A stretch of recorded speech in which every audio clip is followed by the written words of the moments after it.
मैं आ रहा हूं विष्णु।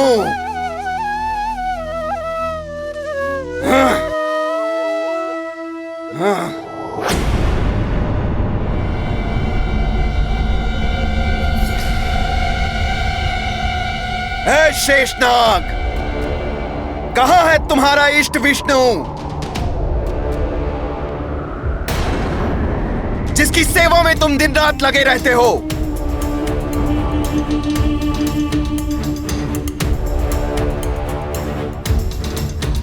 उस छलिया के धूर्त सेवक शेषनाग, यदि मेरे प्रश्न का उत्तर नहीं दिया तो तुम्हें बंदी बनाकर राजभवन ले जाऊंगा। तुम्हारी त्वचा बहुत ही सुंदर और शीतल है और इसे मैं अपने राज दरबार में बिछाऊंगा। वैसे भी तुम यहां शैया ही बनकर बैठे हो उस कपटी विष्णु की।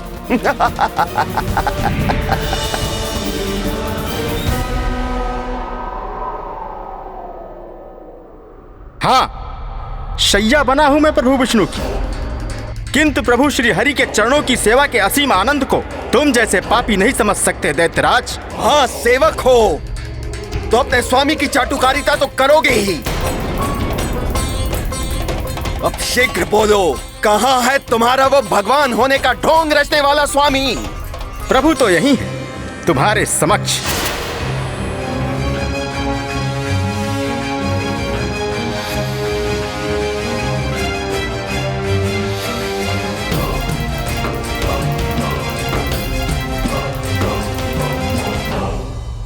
मुझसे परिहास मत करो। कहाँ है मेरे सामने तुम्हारा स्वामी? वो तो यही है। नेत्रों में पवित्रता और मन में श्रद्धा होगी तो तुम्हें अवश्य दिखाई दे जाएंगे, किंतु तुम जैसे पापियों को भगवान के दर्शन कैसे हो सकते हैं? दैत्यराज हिरण्यकश्यपु, बस बहुत हो गया परिहास। धूर्त शेषनाग, तुम्हें ज्ञात नहीं है, मैं इसी क्षण तुम्हारा मान मर्दन कर सकता हूं। पांव तले मसलकर मिटा सकता हूं तुम्हें। यदि तुम अपनी भलाई चाहते हो तो इसी क्षण मेरे समक्ष शीश झुकाकर मेरा सम्मान करो और अपने स्वामी की भांति पराजय स्वीकार करो, अन्यथा परिणाम भोगने के लिए प्रस्तुत हो जाओ। हिरण्यकश्यपु!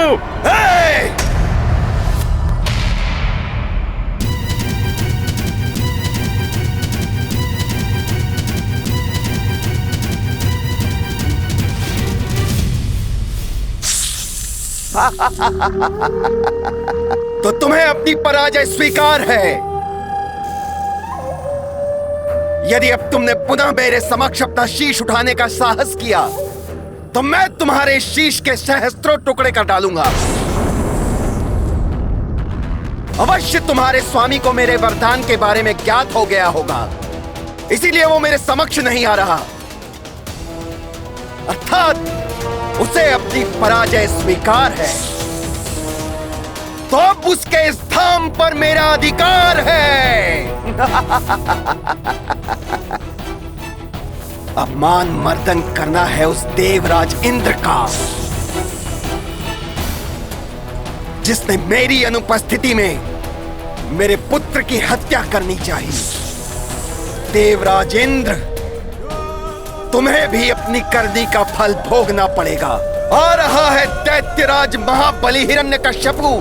माता, प्रभु श्री हरि नारायण ने कुछ क्यों नहीं किया? दैत्यराज हिरण्यकश्यपु उनके ही धाम में आकर उन्हें ही क्या क्या नहीं बोला। माता, माता वो तो यही समझ रहे होंगे कि उनसे भयभीत होकर वो कहीं छुप गए हैं। माता, प्रभु नारायण ने उनकी वरदान की मर्यादा का पालन करते हुए उनका विरोध नहीं किया। वरदान की मर्यादा का पालन तो सबको करना ही होता है, और अभी हिरण्यकश्यपु के पाप का घड़ा भरा नहीं था। उचित समय आने तक प्रभु को प्रतीक्षा करनी ही थी। प्रभु के सामने न आने पर अपनी विजय समझकर हिरण्यकश्यपु स्वर्ग पर आक्रमण करने की ओर चल पड़ा। तब तो देवों और असुरों में बड़ा संग्राम हुआ होगा। माता, जो हठ धार्मिकता का त्याग कर परिस्थितियों के अनुसार अपने आप को ढाल लेता है वही विवेकशील कहलाता है। और यही देवराज इंद्र ने किया। हिरण्यकश्यपु के आक्रमण करने से पूर्व ही देवराज इंद्र ने अन्य देवताओं के साथ मिलकर उसके समक्ष आत्मसमर्पण कर दिया। अच्छा, तो देवताओं ने भी वरदान का मान रखा माता? हाँ पुत्र, वे समझ गए थे कि जब प्रभु श्री हरि नारायण ने स्वयं हिरण्यकश्यपु का सामना नहीं किया तो वो सामना करते तो खुद का ही अहित कर लेते। और इस प्रकार हिरण्यकश्यपु को बिना युद्ध किए हुए ही स्वर्ग का सिंहासन प्राप्त हो गया।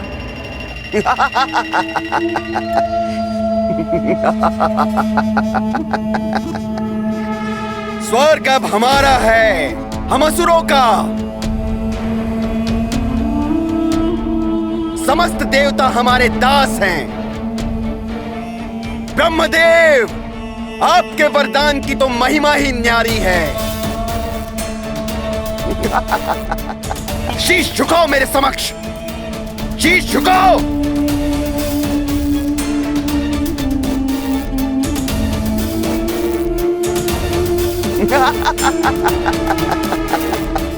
इंद्रलोक पर विजय प्राप्त करने के पश्चात उसने समस्त पृथ्वी के राजाओं को अपने अधीन करने की योजना प्रकट कर दी और कोई भी राजा उसका सामना नहीं कर सका।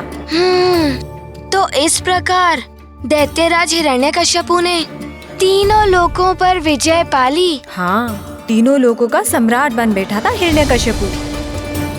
हनुमान, एक बार यदि मनुष्य अपनी इच्छा का दास हो गया तो फिर उसकी इच्छाओं का अंत कभी नहीं होता।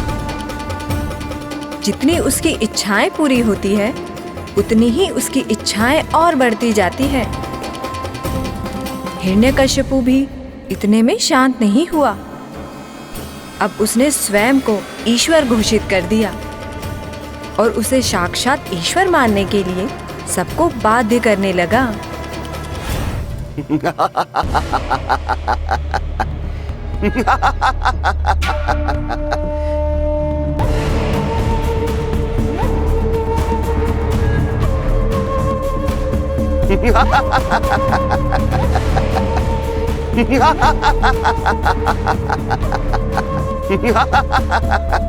ये देखो, ये झुके हुए शीश, देखो ये लज्जा से भरे हुए नेत्र, पराजय से मलिन ये मुखड़े। देखो इन्हें, देखो। समस्त देवता मेरे दास हैं। पृथ्वी के बड़े बड़े राजा बंदी हैं मेरे। बड़े बड़े धर्माधिकारी ऋषि मुनि अधीन हैं मेरे।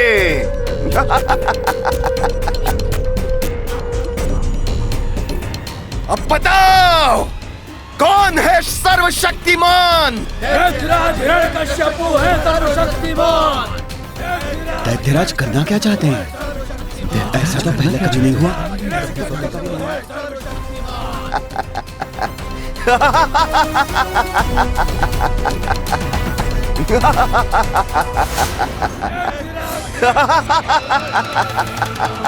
दैत्यराज हिरण्यकश्यपु है सर्वशक्तिमान। तो अब से, अभी से किसके नाम का मंत्र गूंजेगा? मंदिरों में किसकी पूजा होगी?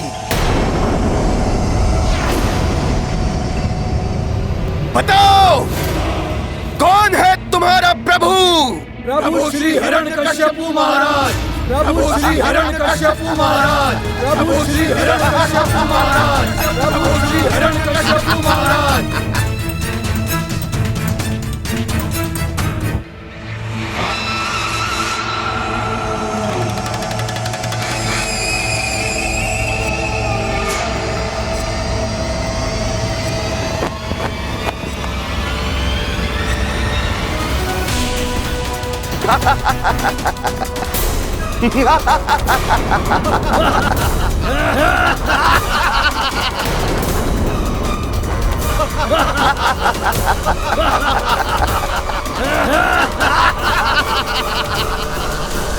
अब से तीनों लोकों में पूजा होगी तो मात्र सर्वशक्तिमान हिरण्यकश्यपु की।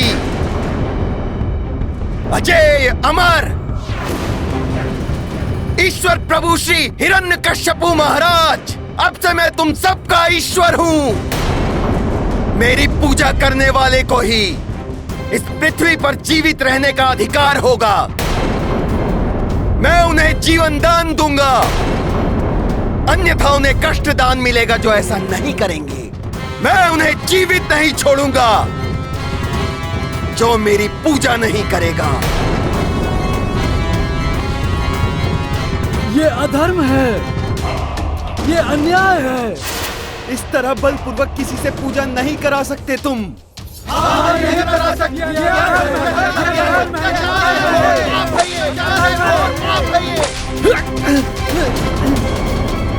अब बताओ कौन है तुम्हारा ईश्वर? अब बताओ।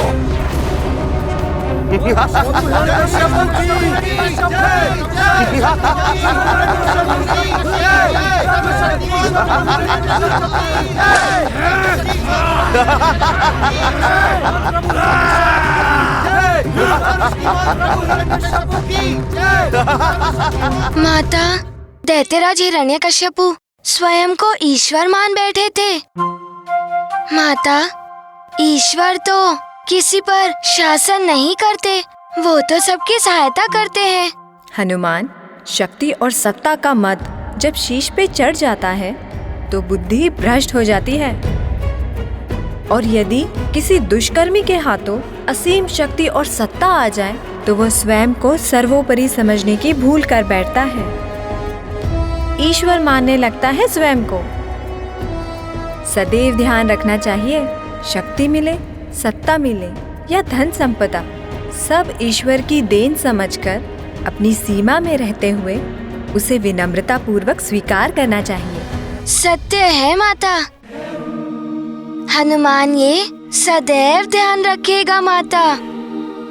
माता, उसके पश्चात क्या हुआ? दैत्यराज हिरण्यकश्यपु को रोकने के लिए प्रभु श्री हरि ने कौन सा अवतार लिया? हनुमान, इस बार जो प्रभु श्री नारायण ने अवतार लिया था वो सबसे भयानक था, परंतु उससे पूर्व मैं तुम्हें बताऊंगी भक्ति की महिमा, भक्ति की शक्ति, और ये कि ईश्वर के सच्चे भक्त कभी भी किसी से भी भयभीत नहीं होते। अभी तक तुमने प्रभु की लीला के बारे में सुना, अब एक भक्त की लीला के बारे में मैं तुम्हें बताऊंगी, एक नन्हे से भक्त की लीला के बारे में। नन्हे भक्त की लीला, इसका अर्थ है आप मुझे प्रहलाद जी के बारे में बताने जा रही हैं। शीघ्र बताइए ना माता, प्रहलाद जी ने क्या किया था? हनुमान, एक और तो हिरण्यकश्यपु सबको ईश्वर भक्ति त्याग कर स्वयं की पूजा और अर्चना कराने के लिए बलपूर्वक सबको बाध्य कर रहा था, तो दूसरी ओर उसका ही पुत्र प्रहलाद प्रभु भक्ति में लीन रहता था। उस होनहार बालक ने छोटी सी आयु में ही समस्त वेदों का अध्ययन कर लिया था। उसके मन में प्रभु हरि थे तो जिह्वा पर प्रभु हरि नारायण का नाम।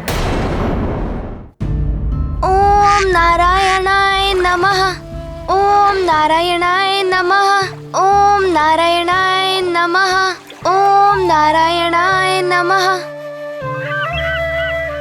ओम नारायणाय नमः, ओम नारायणाय नमः, ओम नारायणाय नमः, ओम नारायणाय नमः, ओम नारायणाय नमः, ओम नारायणाय नमः, ओम नारायणाय नमः। नारायण का नाम लेना अपराध है। प्रतीत होता है राजकुमार प्रहलाद बावले हो गए हैं, उन्हें रोकना होगा। राजकुमार, ओम नारायणाय नमः। राजकुमार प्रहलाद ऐसे नहीं सुनेंगे। नारायणाय नमः।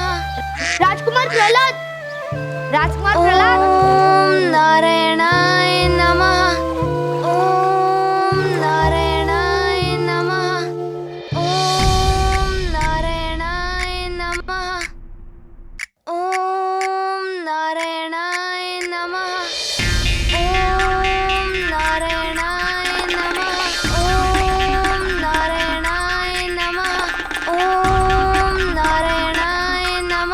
अरे भ्राता अमर्क। हाँ भ्राता षंड, ये राजकुमार प्रहलाद क्या अनर्थ कर रहे हैं?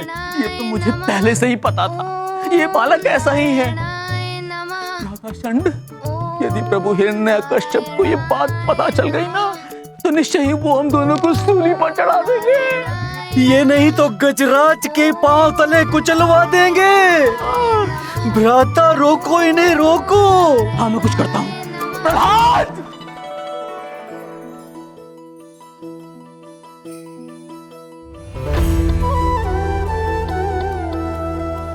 प्रणाम गुरुदेव। यशस्वी भव। प्रणाम गुरुदेव। आयुष्मान भवा, आयुष्मान भवा। प्रहलाद अनर्थ तो कर रहे थे, परंतु देखो शिष्टाचार भी जानते हैं। और इनको देखो, देखो इनको, हाथ झुलाए खड़े हैं। हाँ भ्राता षंड, इन असभ्यों ने तो हमें प्रणाम तक नहीं किया। अरे मूर्खों, कुछ सीखो अपने सहपाठी प्रहलाद से, समझे तुम लोग? क्या सीखूं इनसे? ये त्रुटिपूर्ण मंत्र बोल रहे थे। हिरण्य नमः के स्थान पर नारायणाय नमः बोल रहे थे राजकुमार। क्या नारायण मंत्र सीखूं गुरुजी, जिससे मुझे कारागार में डाल दिया जाए? ओहो, हमें ज्ञात है कि ये क्या बोल रहे थे और इनके बोलने का परिणाम क्या होगा। हाँ, हम तो ये कह रहे थे बस कि क्या तुम लोग को ये भी ज्ञात नहीं कि अपने गुरुजनों का सम्मान कैसे किया जाता है? अगर नहीं पता है तो सीखो अपने सहपाठी प्रहलाद से। मित्रों, यहाँ आओ।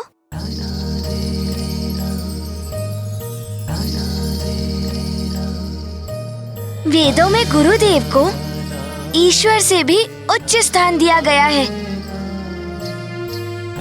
गुरुदेव का सम्मान करते हुए उन्हें प्रणाम करने से हमें उनका आशीर्वाद प्राप्त होता है। ये देखो, ऐसे। प्रणाम गुरुदेव। प्रणाम गुरुदेव। प्रणाम गुरुदेव। आयुष्मान भव। प्रणाम गुरुदेव। आयुष्मान भव। आयुष्मान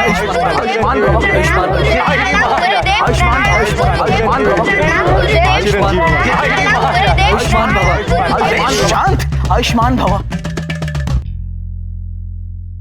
देखा, प्रहलाद ने तुम लोगों को कितनी उत्तम शिक्षा दी है। मैं तो पहले से ही जानता था कितना शिष्ट और अच्छा बालक है ये प्रहलाद। पुत्र प्रहलाद, तुमने छोटी सी आयु में ही वेदों को कंठस्थ कर लिया है, फिर मंत्र उच्चारण में त्रुटि क्यों कर रहे थे? नारायणाय नहीं, हिरण्याय है उचित शब्द। आप पुत्र प्रहलाद, ध्यान से एकाग्र होकर सुनो। सही मंत्र है ओम हिरण्याय नमः। क्षमा करें गुरुदेव, परंतु सही मंत्र तो यही है, ओम नारायणाय नमः। प्रभु प्रभु प्रभु प्रभु, क्षमा करे प्रभु हिरण्यकश्यपु, जो हमारे कर्ण ऐसे मंत्र श्रवण कर रहे हैं। क्षमा करे प्रभु, क्षमा। प्रहलाद, किसने तुम्हें ये मंत्र सिखाया? हाँ प्रहलाद, जहां तक मुझे ज्ञात है हमने तो तुम्हें कभी ये मंत्र सिखाया ही नहीं। क्या मैं जान सकता हूँ तुमने ये मंत्र कब और कहां से ज्ञात हुआ? ये तो मुझे ज्ञात नहीं, कदाचित मेरे हृदय में ये जन्म से ही बसा हुआ था। और फिर जो आपने मुझे वेद सिखाए हैं, उनका सार भी तो यही है। ओम नारायणाय नमः। प्रभु प्रभु प्रभु प्रभु। प्रहलाद, ये वेदों का सार नहीं है। देखो, हमारी बात ध्यान से सुनो और सदैव उसे स्मरण रखो। भ्राता अमर्क, आप समझाओ इसे। हाँ हाँ भ्राता षंड, मैं समझाता हूँ प्रहलाद को। पुत्र प्रहलाद, अभी तुम्हारे पिताजी आदरणीय दैत्यराज हिरण्यकश्यपु तीनों लोकों के सम्राट हैं, है ना? सर्वशक्तिमान है, सर्वोपरि है। और जो सर्वोपरि होता है वही प्रभु होता है और उसी के नाम का जाप जपा जाता है। ऐसा नहीं है। क्यों नहीं है ऐसा? गुरुजी, वेदों में मैंने सीखा है कि प्रभु विष्णु ही जगत के सृष्टा एवं पालक है और वही सत्य में ईश्वर है। यदि प्रहलाद ने महाराज के समक्ष नारायण मंत्र बोल दिया तो मृत्यु दंड निश्चित है।